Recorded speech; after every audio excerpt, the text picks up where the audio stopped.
이번 주 화요일은 추석 명절이죠.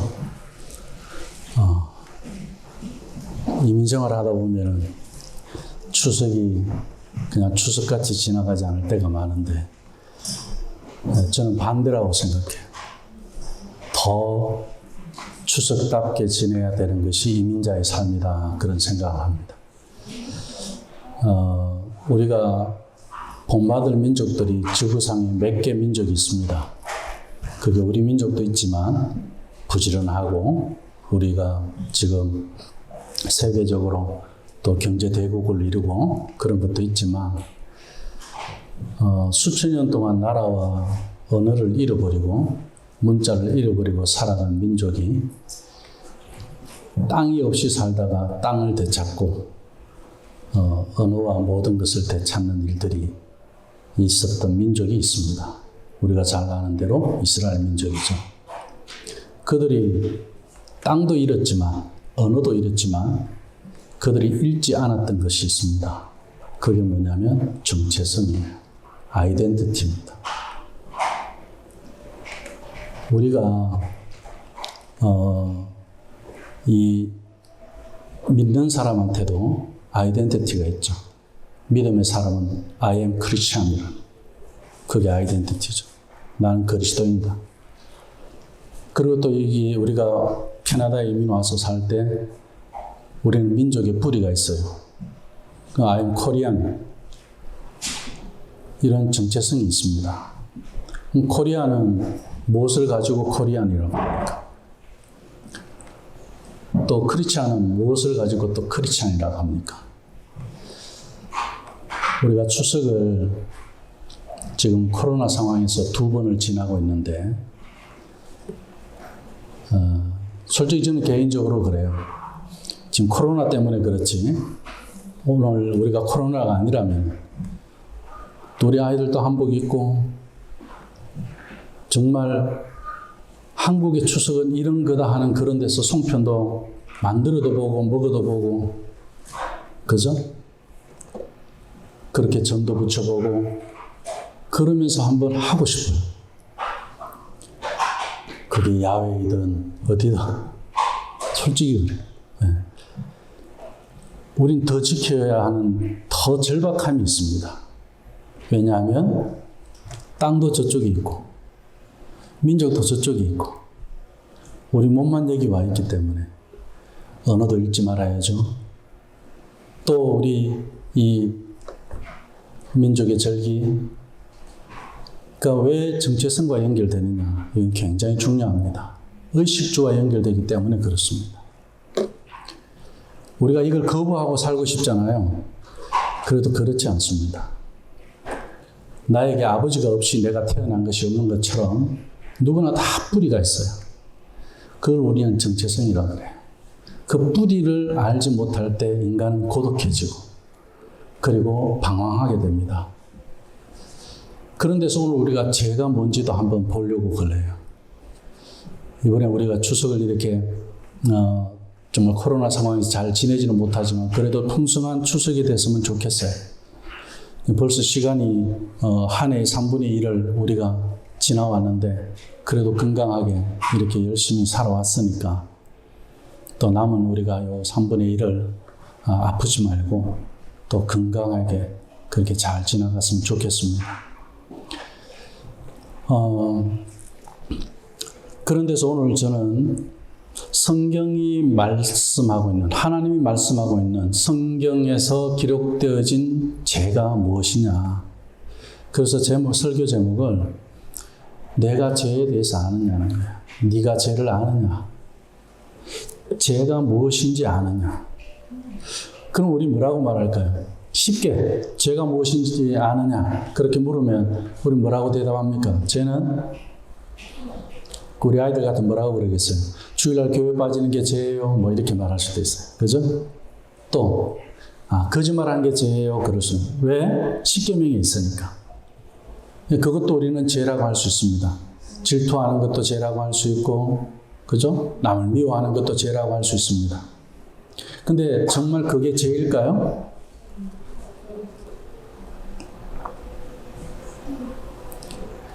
성경이 단순히 도덕적인 그런 윤리의 기준을 가지고 죄를 이야기한다면 성경에서 왜 이렇게 죄를 그렇게 많이 이야기하고 있을까요? 이 죄의 문제를 해결하기 위해서 예수님이 왜 오셔야만 했을까요? 단순히 윤리적인 문제라면 인간이 살아가면서 선한 사람도 있고 악한 사람도 있고 그러면서 살아가요.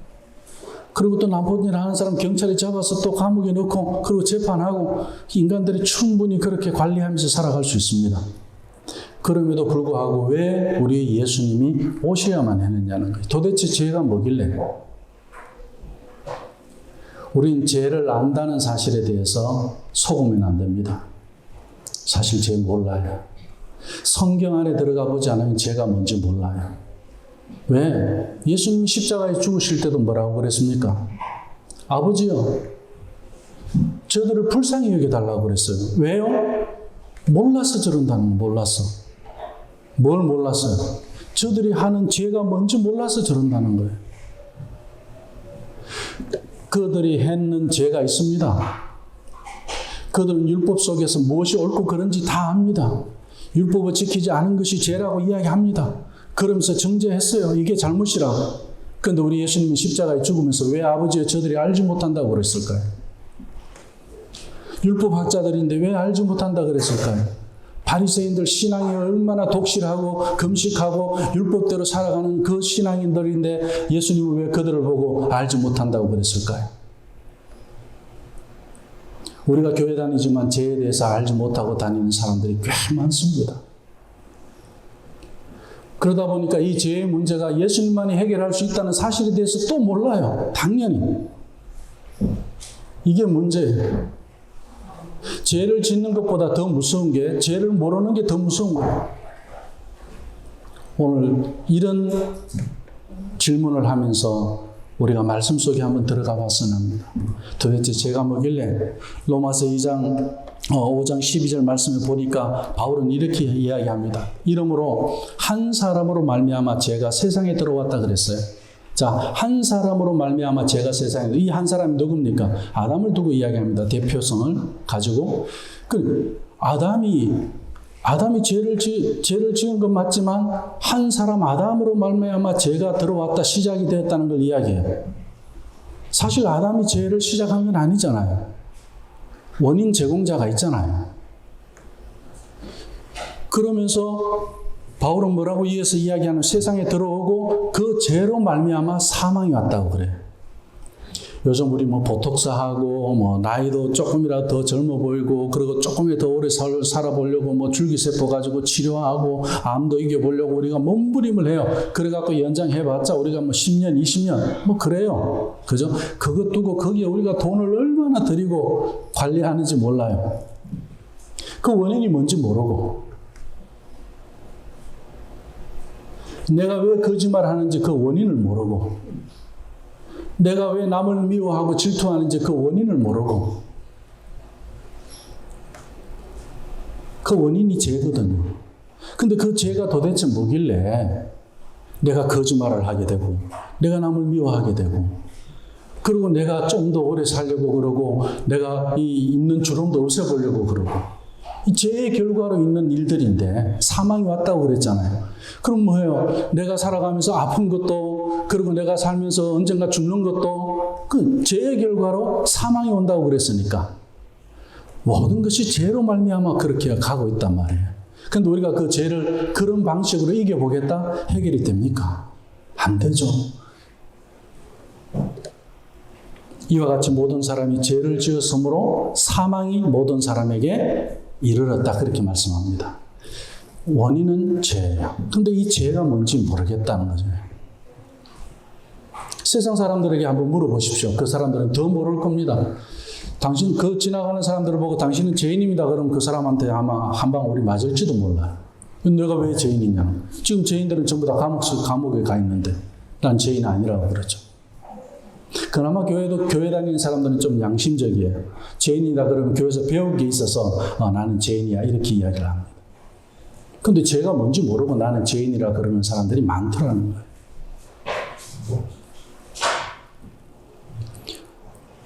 뽕나무에서 뻗어나온 그 가지를 우리는 뭐라고 이야기합니까? 사과나무라고 이야기합니까? 그 가지도 역시 뽕나무라고 그래요.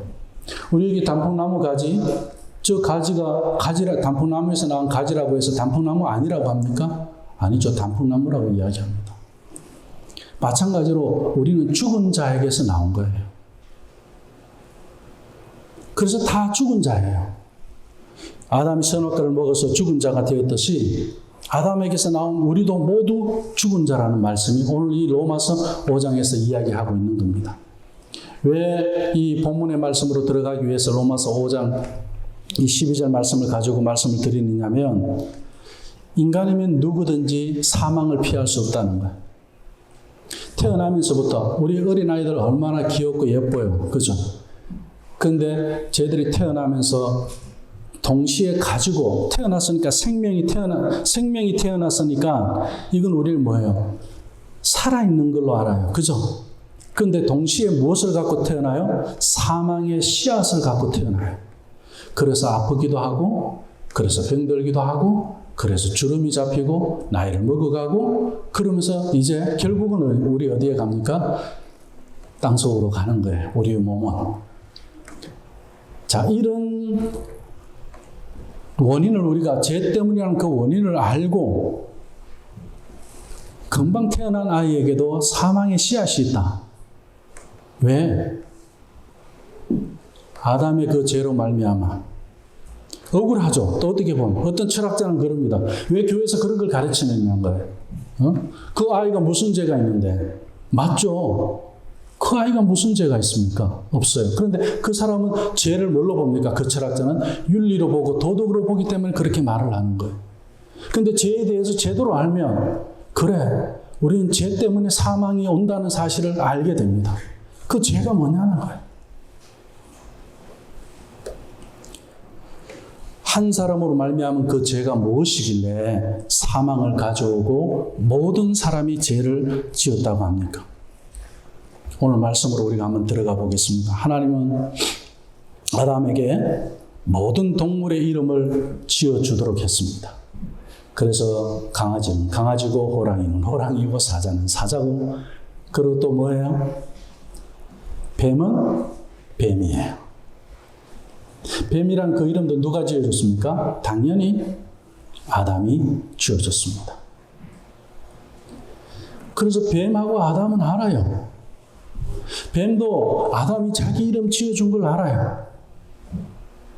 그런데 인간은 이 뱀에게 이름을 지어준 것은 무엇을 의미하는 겁니까? 다스리고 지배하라는 하나님의 명령이잖아요. 그 명령을 따라서 동물의 이름을 지어주고 뱀도 누가 다스려야 하는 거예요? 아담이 다스려야 하는 거예요. 하와가 다스려야 하는 거예요. 근데 오늘 말씀은 누가 다스리게 되는 거예요? 누가 다스림을 지금 받죠? 아담과 하와가 오히려 뱀의 다스림을 받아요. 왜 그렇죠? 여기에 죄가 있더라는 거예요. 죄가 있기 시작하면서 상황이 달라지더라는 거예요.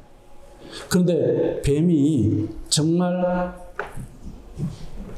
말을 할 줄 알고 그리고 하와에게 그렇게 꼬이고 실질적인 그 뱀이 그렇게 했을까요? 오늘 본문을 읽으면서 뱀의 활동을 우리는 들으면서 성경이 봉독될 때 우린 뱀의 활동을 볼 수 있었습니다. 어떤 생각이 들었습니까? 우리가 깨달아야 할 것은 하나님의 목적을 뱀이 무너뜨린 것이 아닙니다. 뱀은 간교하다고 그래요. 동물들 중에서도 가장 간교해요. 그래서 그 간교함은 아주 영특하다는 뜻이에요. 쉬르다하다는 거예요. 그래서 우리 예수님이 제자들을 내보낼 때 뭐라고 그럽니까? 너희들은 뱀같이 지혜로워라. 쉬르도해라. 그렇게 영특해야 된다.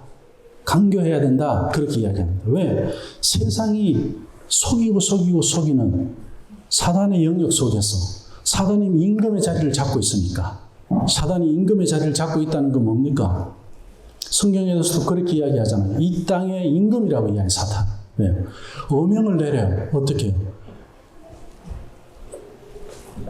죄의 본체를 가지고, 본질을 가지고 거짓말도 하게 하고 나쁜 생각도 하게 하고 사람도 죽이게 하는 그런 일들까지 하게 하는 일을 누가 하느냐? 사탄이 명령을 내려서 한다는 거예요. 성경은 그렇게 말씀하고 있어요.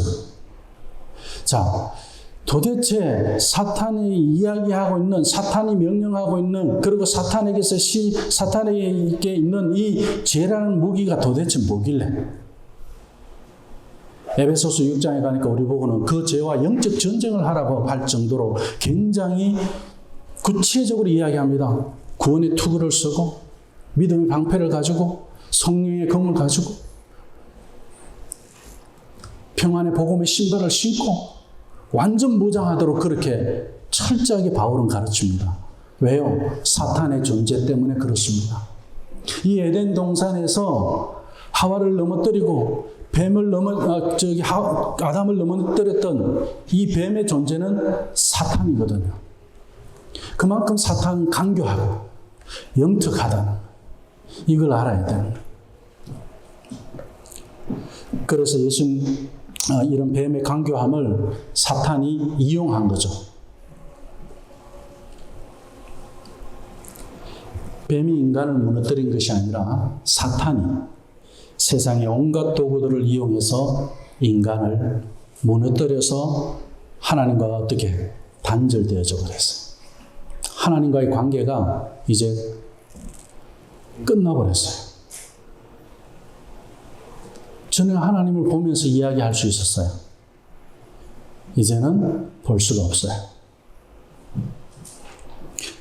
좀 더 구체적으로 보면 사탄에 의해서 넘어간 이 아담의 죄가 사망을 가져왔다고 그랬어요. 근데 하나님은 이 아담의 죄에 대해서 묻고 있어요. 사탄에게 먼저 가서 묻지 않거든요. 하와에게 와서 먼저 물어요. 왜 그랬을까요? 죄를 알게 하기 위해서 물었다. 그냥 단순히 너가 왜 내가 하지 말라고 한 거 했냐? 책망하고 벌 주기 위해서 하와에게 말씀하시는 것이 아니라 죄가 무엇인지 알게 하기 위해서. 선악과는 바로 죄가 무엇인지 알게 하는 거였거든요. 그래서 사탄은 속였고 인간은 범죄했습니다. 그 오늘 4절에서 5절 말씀을 보면 사탄이 인간을 어떻게 속였는지 나옵니다. 우리도 잘 속아 넘어가요. 살다 보면 사탄에게. 죄를 모르면 다 넘어갑니다. 죄를 알면 우리가 넘어가지 않을 수가 있어요. 오늘 4절 5절 말씀에 보니까 이렇게 이야기합니다. 뱀이 여자에게 이르되 너희가 결코 죽지 아니하리라 그랬습니다. 첫 번째 속임수예요. 자, 결코 죽지 아니하리라 그랬어요. 원래 아담과 하와가 어떻게 창조됐습니까? 죄가 사망을 가져왔다고 그랬어요. 죄가 없기 때문에 사망이 없어요. 하나님은 거룩하게 하나님의 형상대로 창조했잖아요. 그래서 아담과 하와에게 생기를 하나님의 그 영원한 생명을 불어넣어 주신 건데 어떻게 해요? 하와에게 와서 뱀이 결코 죽지 아니하리라. 속아도 이렇게 속는 건 없죠. 우리 같으면 어떻게 말해야 됩니까? 자기 정체성을 이야기해야죠. 자기 신분을 이야기야. 하나님이 우리를 어떻게 창조했는지 너 알아? 사탄 헛소리 하지 마. 우리가 결코 안 죽는 거 맞는데 왜 너는 결코 죽지 않는다라고 우리한테 이렇게 속이는 말로 해? 쓸데없는 소리 하지 마. 그렇게 방어를 했어야 됐었어요. 하와가. 근데 어떻게 해요? 선악과를 먹으면 안 죽는 줄 알고 먹었어요. 그런데 죽어요, 안 죽어요? 죽죠. 우린 크리스찬이에요. 그런데 크리스찬이 아닌 것처럼 자기 신분을 망각하고 사는 것만큼 어리석은 게 없습니다. 죄는 그거예요. 하와가 자기 신분을 망각한 게 죄예요. 아담이 자기 신분을 망각한 게 죄란 말이에요. 하나님이 어떻게 창조했는데, 하나님이 나를 어떻게 구원했는데, 하나님이 나를 어떻게 구원했습니까? 예수님을 보내셔서 한 분밖에 없는 그 독생자를 아끼지 아니하시고 사랑하셔서 우리에게 보내주셨다고 그랬어요. 하나님이 이 땅에 오셨어요. 무엇 때문에요? 죄 문제 때문에. 왜요? 우리의 신분을 바꿔주려고. 그렇게 바뀌어진 우리 신분이 크리스찬이에요. 내 기독교인이 예수 믿는다는 사람이에요. 나는 예수를 믿는다는 그 사람이라는 이것에 대해서 망각하고 살아가는 것만큼 어리석고 정말 하와와 같은, 아담과 같은 그런 죄인이 되는 거라고 할 수 있습니다. 두 번째 속인 게 뭡니까? 5절 말씀에 가서 너희가 그것을 먹는 날에 너희 눈이 어떻게 된다고? 밝아진다 그랬어요. 자, 밝아진다. 지금 아담과 하와 눈이 어느 정도로 밝은지 아세요? 하나님을 볼 수 있을 정도로 밝아요. 왜 이 말에 속죠? 아니, 너 지금 무슨 소리 하는 거야, 뱀? 나 지금 하나님을 볼 수 있어. 너가 못 보는 거 내가 보고 있어. 이렇게 밝은 눈을 갖고 있는데 너 지금 무슨 소리 하는 거야? 그래야 되는 거 아닙니까? 우리가 믿음 생활할 때 우리 부모님들도 마찬가지예요. 저는 항상 교육과 연결시켜서 이야기하니까 자, 한번 생각해 봅시다. 아이들이 거짓말을 했어요. 그럼 우리 무엇을 이야기하죠? 거짓말을 공격해요. 거짓말한 사람을 공격한다고요. 너 거짓말하면 하나님한테 벌받아. 이렇게 이야기합니다. 무엇을 이야기해 줘야죠? 너는 하나님의 자녀라는 걸 이야기해 줘야 돼요. 하나님의 자녀가 거짓말에 속는 건 뭐예요? 아담과 하와가 선악과에 속은 거, 뱀에게 속은 선악과가 아니고 뱀에게 속은 거하고 똑같은 상황. 이것이 죄라는 거예요. 너가 거짓말한 것보다 너는 하나님의 자녀인데 사탄이 너를 거짓말을 하도록 하나님의 자녀가 할 수 없는 것을 할 수 있는 것처럼 말하는 거기에 네가 속은 거라는 것을 알게 해줘야 되는 거예요. 그게 교육이에요. 크리스찬의 교육은 그겁니다. 그런데 우리는 대부분 어떻게 해요? 세상의 윤리적인 교육으로 똑같이 기독교인도 그렇게 교육합니다. 그러니까 아이들 뭐예요? 더 숨기죠. 혼나니까 하나님 앞에 벌 받기 싫으니까 오늘 보세요. 아담과 하와 숨잖아요. 똑같습니다. 죄가 없을 때는 그렇지 않아요. 우리가 하나님의 자녀일 때는 죄에 대해서 자유합니다. 내가 죄에 대해서 부끄러워할 이유가 없습니다. 오픈하고 하나님, 나 이 죄는 하나님 앞에서 이미 어떻게 해요? 사함을 받았으니까. 그리고 우리 예수님의 그 은혜로 이 죄의 문제가 해결받았으니까 더 이상 내가 죄로 말미암아 두려워하거나 부끄러워할 이유가 없어요. 왜? 이제는 그 죄의 문제를 가지고 갈등할 이유도 없어요. 내가 이제는 그 죄에 대해서 이길 수 있고 승리할 수 있고 죄를 미워할 수 있으니까.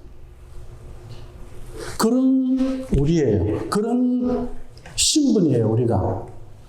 그것을 성경은 우리를 두고 그리스도인이라 그런다고. 그런데 우리 그리스도인인 아이들이 거짓말 했다고 해서 너는 거짓말쟁이야? 이 교육은 아니라는 거예요. 그 거짓말을 하게 한 너를 하나님의 자녀인 것을 속인 사탄의 존재를 알게 해줘야 되는 거예요. 너는 사탄의 거짓말에 속으면 안 된다는 거죠. 사탄은 속이는 자고 거짓말하는 자라고 그랬어요. 하나님의 자녀가 라는 그 사실은 굉장히 우리가 아담과 하와가 처음에 하나님으로부터 창조받은 그 존재보다 훨씬 아름다운 존재라고 저는 그렇게 생각합니다. 왜? 예수 그리스도의 은혜를 입고 아담과 하와는 죄에 넘어갔어요. 사탄의 그런 유혹에 넘어갔어요. 그러나 우리는 거기에 넘어가는 존재가 아니라는 사실이에요.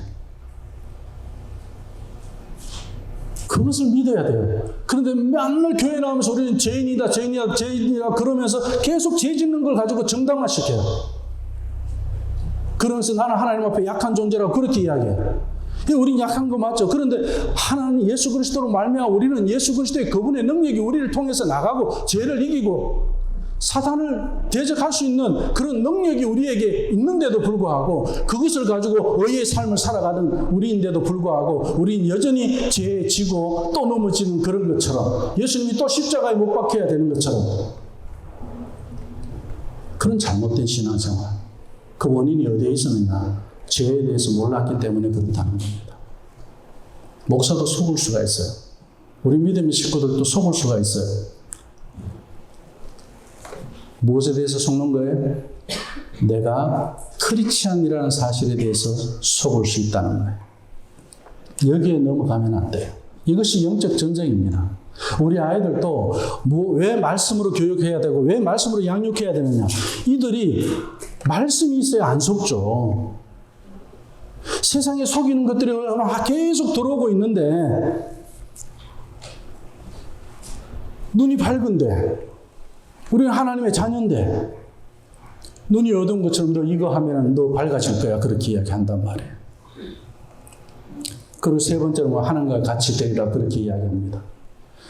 이미 하나님의 형상대로 하나님을 가장 잘 닮은 존재로 이 세상에 어떤 나무도 어떤 식물도 어떤 동물도 하늘의 것이든 땅의 것이든 바다 속에도 또 하나님을 닮은 게 없어요.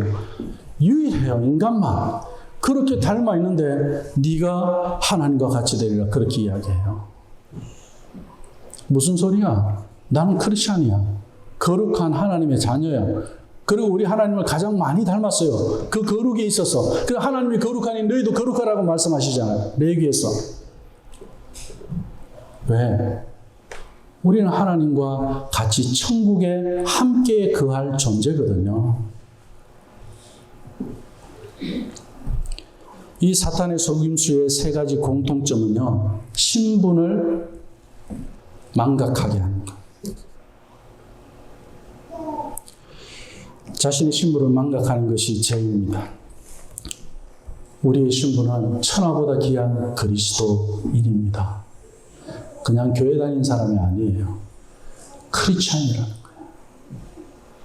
세상이 우리를 보고 크리스찬이라고 해준다니까요. 안디옥 교회가 그랬던 거예요.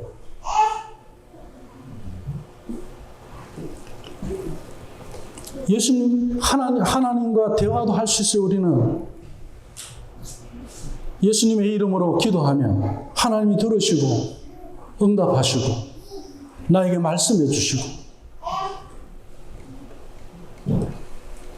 그러나 신분을 망각하고 죄를 지은 이 하와의 모습은 어떻습니까? 이제는 너무나도 달라져 버렸어요. 달라져도 이렇게 달라질 수가 있습니까? 6절 말씀에 가서 보니까 이제 선악과를 따서 먹는 것을 시도합니다. 여자가 그 나무를 본 적 먹음직도 하고 보암직도 하고 어떻게 해요?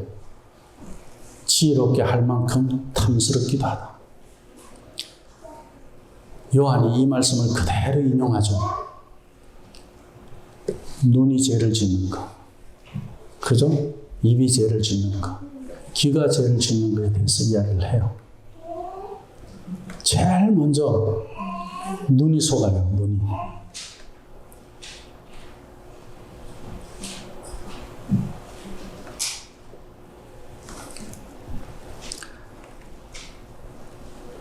여자가 그 열매를 따먹고 자기와 함께 있는 남편에게까지 줬다고 그랬어요.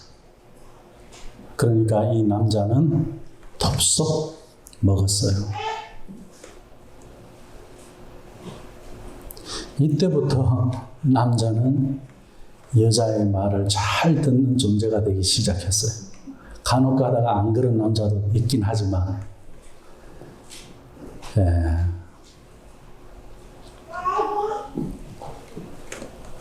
이제 오늘 말씀 제목에서 내가 죄를 아느냐라는 질문에 대한 답이 정리되었을 겁니다. 죄는 나의 신분을 망각하도록 사탄이 나를 속이는 것이 죄입니다. 이 죄의 뿌리에서 거짓말도 나가고요. 사기치는 것도 나가고 남을 미워하는 것도 나가는 거예요. 이 뿌리를 알아야 됩니다. 거짓말은 여기에 죄송합니다. 여기에 똥이 있다고 합시다. 그 똥과 같은 거예요. 그래서 냄새나고 싫어요.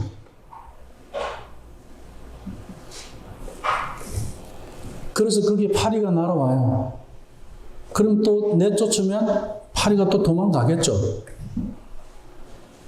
늘 그런 데서 우리는 죄를 지었다, 안 지었다 하는 이런 존재. 근데 그 똥과 완전히 단절되어져 있는 전혀 다른 신분의 사람이라면 나한테 똥이 없는 거잖아요. 그럼 파리가 오지 않겠죠. 거짓말이 오지 않겠죠. 남을 미워하는 것도 오지 않겠죠. 오면은 어떻게 하죠? 속이지 마. 나 안 속아.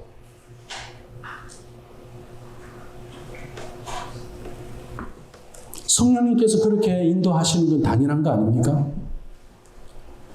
우리를 그렇게 살아가도록 예수님이 오셨잖아요. 이런 잃어버린 신분 때문에 이제 어떤 눈이 밝아졌느냐? 7절 말씀에 보니까 밝아졌어요. 이제 그들의 눈이 밝아져 자기들이 벗은 줄을 알고 무화과 나무 잎을 엮어 치마로 삼았더라. 죄의 눈을 뜨게 된 거예요. 그전에는 몰랐어요. 하나님을 보는 눈으로 살 때는 몰랐어요. 근데 이제는 죄의 눈이 밝아지고 나니까 하나님 앞에 어떻게 해요? 아무런 문제가 없었던 것들도 이제는 부끄러움의 대상이 되어져 버렸어요. 둘이 한 몸이 되었는데 서로 거기에 어떻게 해요? 부끄러워서 가리게 되고, 그리고 이제는 죄에 대해서 하나님이 물을 때 뭐라고 이야기하느냐면 아담은 저 여자가 그랬어요. 그리고 상대를 공격하게 됩니다.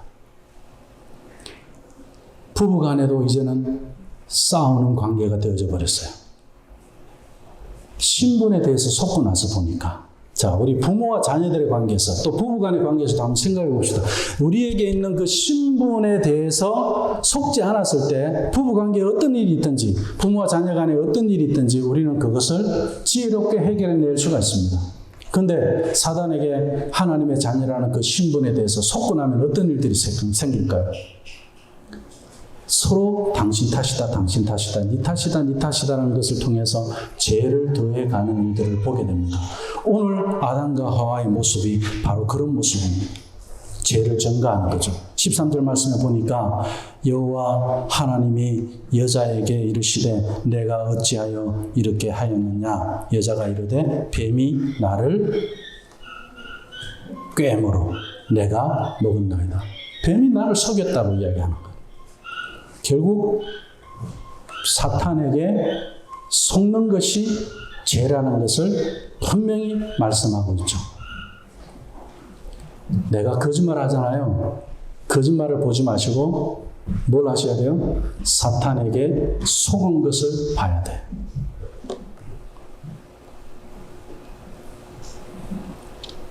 그래서 죄를 헬라어로는 하마르티아라고 그러죠.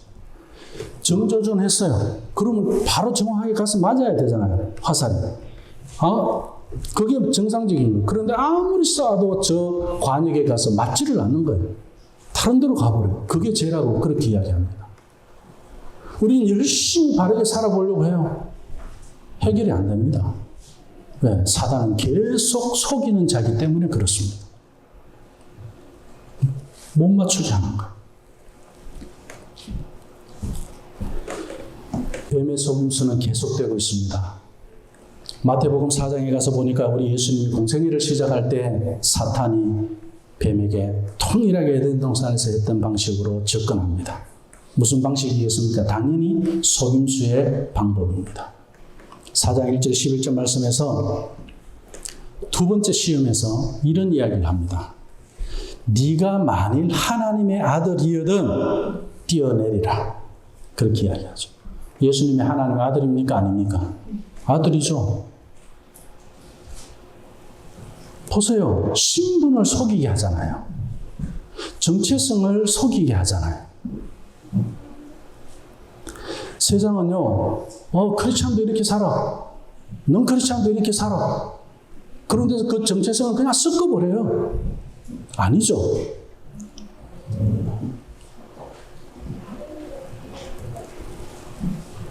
그때 예수님께서 뭐라고 말씀하시냐면, 야, 하나님을 시험하지 마. 이렇게 이야기합니다. 얼마나 훌륭한 말씀입니까? 얼마나 지혜로운 말씀입니까? 우리가 이렇게 살아야 하는 거예요.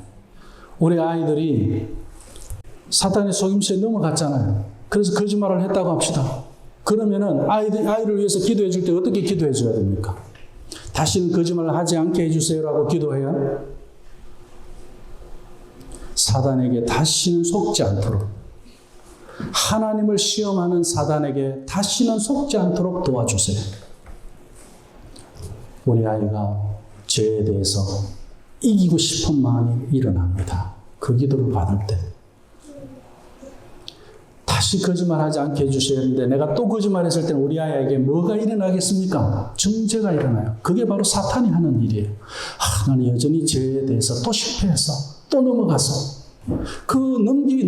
죄에 넘어가게 하고 속이는 자가 누군지를 알게 해줘야 되는데 그 존재를 이야기해 주지 않는 거예요.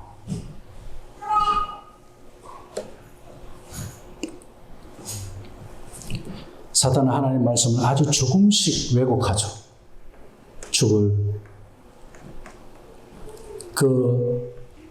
반드시 네가 죽으리라. 죽지 않으리라. 그렇게 말하고. 거기에 넘어간 또 하와는 죽을까 하느라. 이게 삼박자가 막 그렇게 돼요. 죄에 대해서는 인간은 타협하는 것이 자연스러운 이치입니다. 왜? 자기가 정당화돼야 되기 때문에 그렇습니다. 그거 다 사단에게 속는 거예요. 하나님이 정당화돼야지 왜 내가 정당화돼야 됩니까?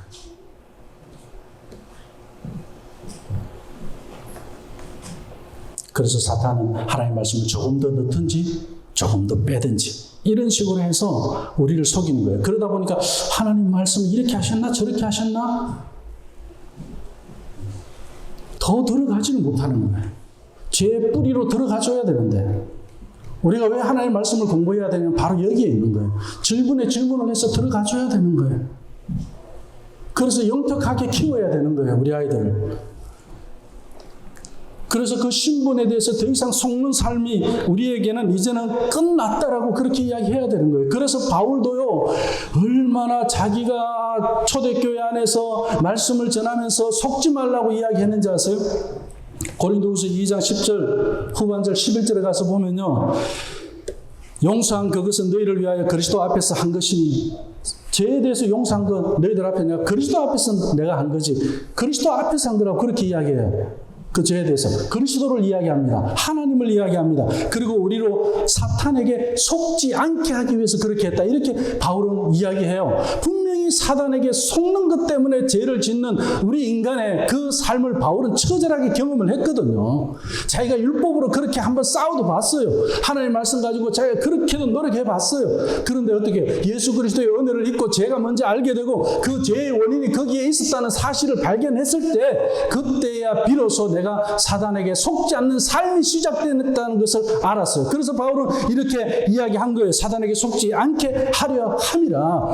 우리는 그 계책을 알지 못하는 바가 아니로다 이렇게 이야기해요. 사단의 계책을 내가 모르는 게 아니다 이렇게 이야기하는 거예요. 우리도 아이들에게 그렇게 말할 수 있어야 돼요. 우리가 믿음의 성도들에게 그렇게 말할 수 있어야 됩니다. 우리는 그 계책을 다 알고 있으니까 거기 우리가 속지 않도록 하자. 이렇게 해서 승리하게 해야 된다는 거예요. 야고보도 뭐라고 이야기합니까? 내 사랑하는 형제들아. 그렇게 이야기해요. 예수님의 동생이 은혜 받고 내 사랑하는 형제들아 그러면서 뭐라고 이야기하느냐면 속지 말라 그래요. 속지 말라. 그게 죄거든요. 우리 아이들이 거기에 속지 않게 해야 돼요. 내 아내가 거기에 속지 않게 해야 돼요. 내 남편이 거기에 속지 않게 해야 돼요. 우리는 사단의 속임수를 이길 수 있습니다. 우리의 신분을 속이는 죄로 유혹할 때마다 예수님의 이름으로 대적하십시오. 하나님을 시험하지 말라고. 세상에 있는 사탄의 힘을 이길 수 있는 것은 아무것도 없어요. 세상에 그 어떤 지식으로 가지고 세상에 그 무엇으로 우리가 사탄을 이길 수 있겠습니까? 예수님의 권세 아래서는 이 사탄도 아무 힘을 쓸 수 없다는 사실을 믿으십시오. 어떤 사탄의 유혹도 우리는 예수님의 이름으로 물리칠 수 있습니다. 말씀을 맺겠습니다. 오늘은 우리가 죄가 무엇인가를 아느냐라고 물었습니다. 그것은 구원받은 하나님의 자녀된 신분을 망각하고 사단의 속임수에 넘어가는 것이 죄라는 사실을 알았습니다. 그리고 죄 짓는 것보다 더 무서운 것이 죄가 무엇인지 모르는 것이 더 무서운 것이라고 이야기했습니다. 이 세상에서 가장 미련한 그리스도인은 자신의 신분을 망각하고 죄에 빠지는 사람입니다. 주님은 십자가상에서 아버지여 저들을 용서해달라고, 그리고 자기들이 하는 것을 알지 못합니다라고 그렇게 기도했어요. 우리도 그렇게 기도해요. 하나님, 내 아들을 용서해 주십시오. 제가 죄를 몰라서 그렇습니다. 내 아내를 용서해 주십시오. 내 남편을 용서해 주십시오. 우리 자녀를 용서해 주십시오. 우리 예수님 십자가에서 저 대제사장이 나를 정죄했어요. 빌라도가 내 말을 안 알아줬어요. 그리고 지금 저 율법학자가 거짓말을 했어요. 그리고 저 사람들이 나를 미혹해서 모함에 빠지게 했어요. 우리 예수님 그 죄를 하나하나 지적하고 십자가에서 계시지 않았어요. 저들이 죄를 알지 못한다고 그랬어요. 정말 그렇습니다. 우리는 우리의 죄가 무엇인지도 알지 못하고 이것이 문제예요. 하나님의 사람의 가치관을 잊어버리고 세상의 가치관에 빠져서 살아가면 우리는 실패한 인생을 살게 된다는 것을 명심해야 됩니다. 다른 데서 실패하는 건 괜찮아요. 사업하다가 실패하는 것도 괜찮습니다. 공부하다가 내가 어떤 시험에서 성적 좀 떨어지고 대학 떨어지고 괜찮아요. 그런데 세상의 가치관에 나의 신분을 잃어버리고 매몰되는 것만큼 인생의 큰 실패는 없습니다. 인생은 B에서 D로 끝난다고 이야기합니다. 요것만 제가 이야기하고 마칠게요. 좀 어려운 사람, 사르트르라는 철학자가 있었죠. 장폴 사르트르가 했는 말인데 Life is from birth to death라고 그랬어요. 태어나는 거 verse B, 그리고 죽음.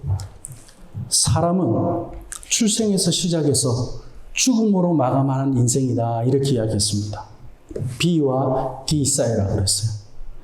근데 B와 D 사이에 뭐가 있습니까? C가 있어요. 그 C는 뭡니까? 초이스예요. 초이스. 선택입니다. 어디로 갈지, 뭘 해야 할지 선택하는 일이 우리 인생에서 참 중요합니다. 예수님은 사단의 시험에 속지 않는 것을 선택했습니다. 그 본을 직접 보여주셨어요. 40일 금식을 했는데 제일 먼저 다가오는 게 뭡니까? 배고픔이에요. 그래서 사단은 어떻게 합니까? 이 돌덩이로 떡덩이야 되게 해라. 그때 우리 예수님은 어떻게 합니까? 충분히 더 그 돌덩이로 떡덩이로 되게 해서 우리 예수님은 그 굶주린 배를 채울 수 있었어요. 그럼에도 불구하고 우리 예수님은 뭐라고 이야기합니까? 사탄에게 속지 아니하고 사람은 떡으로만 사는 게 아니다. 빵으로만 사는 게 아니다. 하나님의 입에서 나오는 말씀으로 사는 것이라. 이렇게 담대하게 사탄을 이기며 승리하셨습니다. 우리 예수님이 먼저 본을 보여주셨어요. 그 본을 따라서 우리 또한 예수 그리스도 그분을 믿는 크리스찬으로서 그 신분에 맞는 삶을 살아내시기를 주님의 이름으로 축원합니다.